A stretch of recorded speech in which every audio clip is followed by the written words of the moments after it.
if you're like me and you are living intentionally towards your trauma, to heal it and to be restored so that you can enjoy the pro version of yourself, you might have sought out ways of coping with the different trauma at the different levels that it occurred.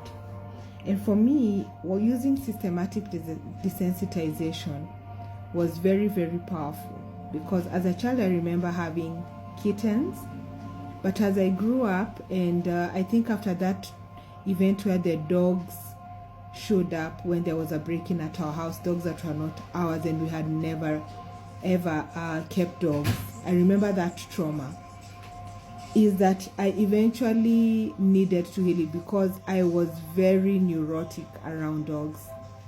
Even as an adult, I would turn into a 3-year-old immediately, unapologetically, and people wondered what's happening, why is she behaving like that? And because it was my journey, I didn't get over the trauma for them. I got over it so that I could understand why was it still an issue for me. And how sensitive desensitization works is that you progressively introduce that trauma trigger at your own pace, in your own way. So maybe another trauma that happened to me as a child was molestation, and I remember not being able to talk about it for a very, very long time. And eventually I gathered the guts to drive by that same locality, that same location. And when the first time I drove by, my heart was racing. I couldn't even see the house, and I was sure in that estate, but I couldn't look. So I drove on and just went my way.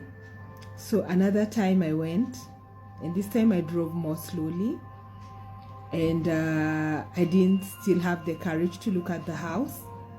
But the third time I went, same happened, but I was able to take a pause and say, this is where it happened, and I'm so sorry, Mariah, that happened to you in this house. And tears flooded, and it was very, very emotional for me, because at that point I was telling that little child who went through that experience that you're safe now. I believe you. I know it happened, and I am here to walk with you. I am here to hold your hand as you recover from that experience. And just recently, I remember a sibling making a joke about, oh, how long I would take in the shower. And that, I guess because I was trying to wash that off. And I would sit in the bathtub and try and wash that off, but it never left. And some of the things we're trying to wash off, some of the thoughts we're trying to think away,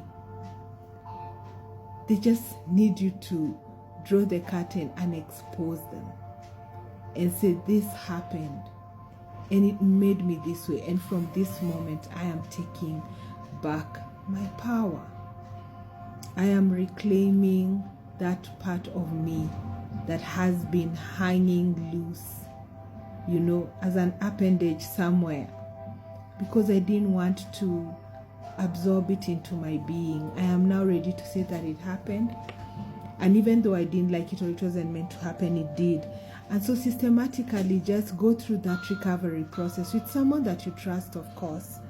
And one of the worst things about that molestation experience is that in my recovery process with my therapist, when it got to that issue, first of all, anger manifested, and I said, I am not ready to talk about it. I am never going to talk about it, because I was still in that space of shame and guilt and feeling like I played a role in that. But now it doesn't hurt me, doesn't bother me. It's not associated with me.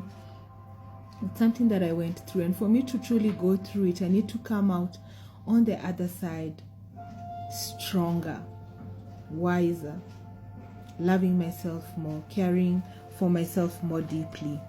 And I hope that this not only triggers you to desire to do more, better for yourself, but to actually take that step and process yourself.